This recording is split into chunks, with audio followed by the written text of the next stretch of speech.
Hola, nuestro tema en esta ocasión será la persona en la comunidad civil. Vamos a recordarles que la próxima semana, el día lunes o la primera clase de la próxima semana, tendremos un repaso para que todos ustedes lo realicen en línea. Estarán las indicaciones, ustedes lo pueden hacer en casa y luego subirlo como actividad, que lo pueden subir después de contestar el examen o en el mismo momento en que vayan a contestar el examen, también en la plataforma. La persona en la comunidad civil, este tema es interesante. Estamos analizando las diversas dimensiones de la persona y ahora vamos a hablar de esta comunidad. ¿De dónde viene la característica de civil? Civil viene precisamente del latín civitas. Civitas significa ciudad. Eh, Porque en la antigüedad cada una de las ciudades era propiamente como un país, como una nación. Igual que hoy el conjunto de ciudades forma un estado y muchos estados unidos pueden formar una federación o una confederación de estados. Pero antes existían las ciudades y cada una de ellas tenían sus propias leyes, su propia economía, su propia forma de gobierno. Así, por ejemplo, en la Grecia antigua destacaban dos ciudades que todos ustedes conocen como Atenas y Esparta, que no tenían reinos en común. Por eso se derivaban de pronto algunas guerras o rencillas en las cuales los líderes se enfrentaban contra otra comunidad. Político viene a significar exactamente lo mismo, ciudad, porque proviene de polis, pero la diferencia es el idioma. Polis proviene del griego y civitas del latín. De ahí derivan algunas palabras que ustedes conocen, como por ejemplo la palabra civismo, que es precisamente la actuación correcta de un ciudadano dentro de su sociedad.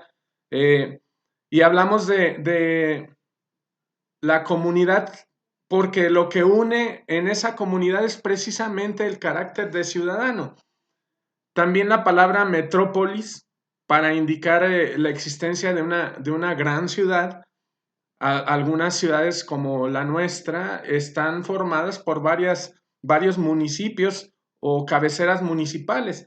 Y así, por ejemplo, Tonalá, Tlaquepaque, Zapopan o Guadalajara o Tlajomulco, todas ellas pertenecen a una misma área urbana o metrópolis formada por varias ciudades. Sin embargo, la característica principal que Aristóteles mencionaba acerca del hombre, que es un animal político, se deriva precisamente de su funcionamiento, su cooperación dentro de sus obligaciones ciudadanas. Hoy, para referirnos a estas obligaciones y a este órgano que maneja toda esa situación, tenemos que hablar del Estado. ¿Qué es el Estado? El Estado es un conjunto de personas que viven en un territorio determinado, sujetos bajo las mismas leyes y que respetan ese orden jurídico con una finalidad. Esa finalidad dentro del Estado es lograr el bien común.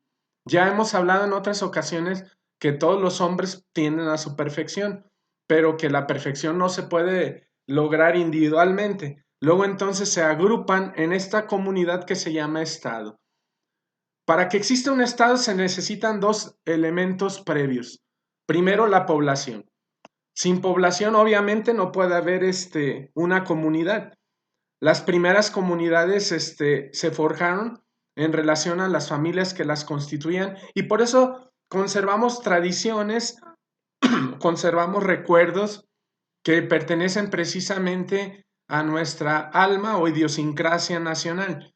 Pero también debe haber un territorio. Ese territorio es el que comparten todas esas familias y todos esos ciudadanos en donde producen, en donde trabajan, en donde asientan sus hogares y demás. Aunque estos elementos a veces faltan, por ejemplo, un Un ejemplo de un país o una nación que sobrevivió mucho tiempo sin territorio fue el pueblo judío o la nación israelita o lo que conocemos, por ejemplo, como nación que convive junto con los palestinos. La razón de que perdieran su territorio fue que fueron aniquilados por los romanos y se dispersaron por todo el mundo. En la Segunda Guerra Mundial o en la Primera Guerra Mundial, perdón, se busca que se vuelvan a establecer en ese territorio, aunque ese territorio estuvo ocupado muchísimo tiempo precisamente por los países eh, palestinos o por la nación palestina.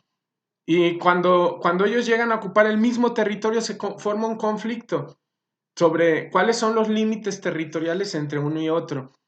Entonces, territorio es un elemento, población es otro, y hay tres elementos que se llaman determinantes, que no son previos, pero que se necesitan para constituir un estado o comunidad civil. El poder político, que es precisamente lo que nosotros llamamos gobierno y que muchas veces confundimos con la nación. La nación no es el gobierno, la nación sería propiamente el Estado y el gobierno es la cúpula que dirige o administra o aplica las leyes dentro de un Estado. Se necesita un sistema de leyes o un orden jurídico, es decir, en nuestro caso una constitución y leyes que reglamenten el actuar dentro del ámbito civil, penal, laboral. Y por último, la finalidad que es el bien común de la que vamos a hablar a continuación.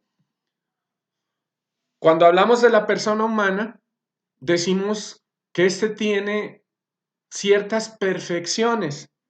Estas perfecciones consisten en que es único.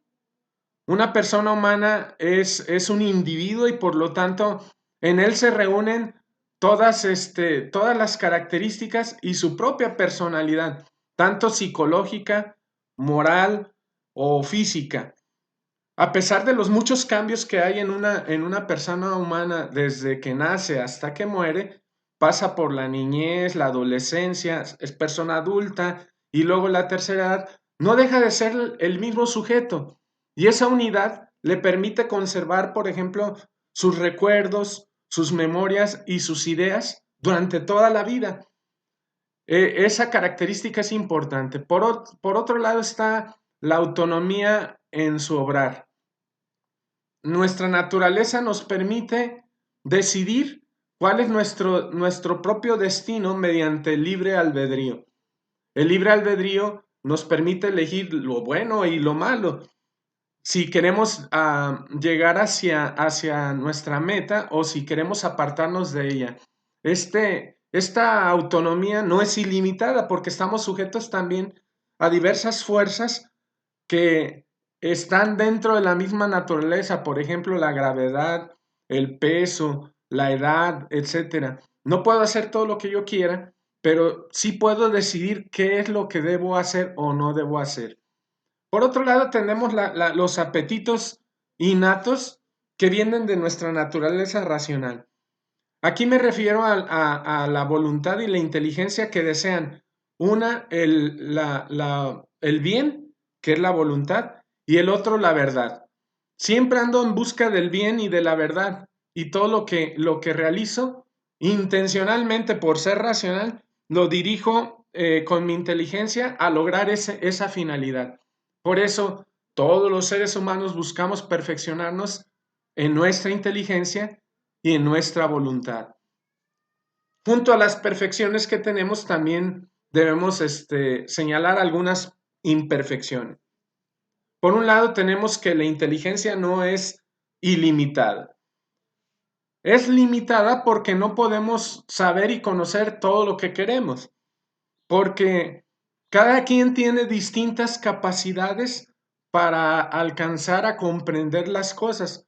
Algunos se conforman con lo básico, otros buscan más allá, pero definitivamente no todos somos genios. Los genios son personas excepcionales que nacen dentro de la humanidad y por lo tanto ellos pueden guiarnos en determinados aspectos de la vida, pero en general el resto de las personas somos muy limitados. Por otro lado, nuestra voluntad. La voluntad que debería dirigirnos siempre en la búsqueda de lo mejor y del bien, muchas veces se dirige no a lo mejor, sino a lo que nos daña. Esta voluntad debilitada por eso conduce a las personas hacia los vicios, y los vicios cada vez los empujan más lejos de su fin. Acuérdense la definición que ustedes vieron en las clases de valores de vicio, que es lo contrario de la virtud. Es un hábito repetido y constante que me lleva a buscar el mal, a veces ya sin quererlo, a veces ya sin deliberar si eso me conviene o no. Por otro lado, tenemos el peso de la materia. Somos no seres espirituales, sino seres que tienen cuerpo y alma. La materia, es decir, el cuerpo, hace que nuestros sentidos no sean del todo perfectos en comparación con los sentidos de otras especies animales, por ejemplo. Así, por decir, el águila tiene una vista mucho más sofisticada y avanzada que el ser humano. La fuerza, por ejemplo, de una bestia como un león es mucho mayor que la de el ser humano. La materia entonces no nos permite muchas veces conocer las cosas. En este caso, a ustedes me pueden observar que para poder leer necesito yo los anteojos, los lentes, porque me permiten perfeccionar un poco la visión, pero sin este instrumento, yo debo admitir que materialmente vamos decayendo y conforme avanza la edad en cuestión física. Y por último, la indigencia social, que no podemos bastarnos como algunos animales desde que nacen, la tortuga, algunos mamíferos, nacen y ya se bastan a sí mismos, o buscan su propio alimento, o pueden moverse. Nosotros dependemos de todos los demás. Y por lo tanto, una deducción que podemos hacer de perfecciones e imperfecciones es que al ser contingentes, nosotros nos guiamos por el libre albedrío hacia una perfección. Y esa perfección la estamos buscando siempre durante toda la vida. ¿Eso qué significa? Que como personas físicas y también como personas dentro de una sociedad, todos tenemos un plan de vida. Ese plan de vida consiste en estarnos realizando continuamente. Por eso una persona nunca se detiene y dice hasta aquí llegué. Siempre va a buscar perfeccionamiento. Para realizar su yo ontológico o persona metafísica, para trascender, necesita estar buscando continuamente lo mejor. Existe un peligro continuo con este plan de vida, es precisamente que la libertad se desvíe no hacia lo bueno, sino a lo malo, y que me aparte del fin para el cual existo, según mi naturaleza. Esta libertad, pues, y ese peligro me hacen que esté siempre alerta a esa posibilidad y que mis sentidos y mi inteligencia me permitan distinguir qué es bueno y qué no. Una lucha siempre interna, pero la lucha siempre consigo mismo, buscando el perfeccionamiento. Hay grados, no todos los seres tenemos el mismo grado de perfección, pero alcanzaremos nuestro más alto grado cuando siempre dirijamos nuestras actividades hacia ese bien. En el aspecto individual, entonces, todas las actividades que vamos a realizar deben perseguir un fin supremo de acuerdo a la naturaleza. Aristóteles decía que la felicidad. Deben realizarse esas actividades dentro de un programa y dentro de ciertas normas o principios de carácter moral. No podemos desatender a los principios morales individuales o personales porque yo debo obedecer siempre a mi conciencia dentro de esa lucha para decidir siempre lo mejor. Junto a la persona física también existe la persona moral en relación al Estado o persona social. La persona social busca entonces el bien común, porque si el Estado tiene todas las condiciones que permitan a un individuo desarrollarse, por ejemplo, proporciona todos los servicios de salud que necesita, tiene la posibilidad de que el individuo se inmiscuya en actividades culturales o educativas, escuelas, vivienda, alimentos se producen dentro del Estado. Entonces, con todo ello, nosotros como personas podemos realizar también tranquilamente nuestra finalidad. Pero para lograr el fin común, cada uno de nosotros tenemos que aportar nuestro propio grano de arena con nuestro trabajo o con nuestro esfuerzo en colaboración con los demás, es decir, ser un buen ciudadano. Este buen ciudadano entonces debe cumplir con todas las normas que el Estado le solicita para perfeccionarlo a él. Claro que el Estado tampoco es la finalidad última del ser humano. Aclaramos, el Estado debe estar siempre en beneficio de la persona humana y no al revés, que la persona humana existe porque el Estado le está exigiendo una determinada cooperación. Es como se desarrollaron los estados totalitarios. Eh, en palabras de Benito Mussolini, todo es el Estado, nada hay fuera del Estado. Entonces debe existir la persona solo para el Estado y cumplir las cuestiones esenciales. Sí, siempre y cuando la colaboración sea en beneficio, en la búsqueda de mi propio bienestar, porque la finalidad no es colectiva. Cada uno de nosotros debe lograr su propia perfección, pero necesita de la ayuda de los demás. De ahí que también debe esforzarse lo máximo por colaborar como buen ciudadano, con todas las normas. Para esto, ¿qué condiciones debe tener la comunidad política o el Estado? Debe permitir libertad. Si el Estado restringe las libertades y la libertad de hacer, entonces ¿cómo el individuo va a poder realizar su fin? Debe tener medios para conservar la vida y desarrollo personal, protegerla desde el inicio, hacer lo posible porque las familias puedan tener una condición saludable en el nacimiento de los hijos, protegiendo pues a la persona y desarrollándole desde el principio. Una tercera condición, orden y tranquilidad. Porque si no hay orden y tranquilidad, la persona tampoco se puede desarrollar. ¿Qué pasó con la oleada de migrantes que venían de otros países, Honduras, Guatemala, El Salvador, antes de la emergencia sanitaria? Lo que ocurría es que en aquellos países no existía tranquilidad.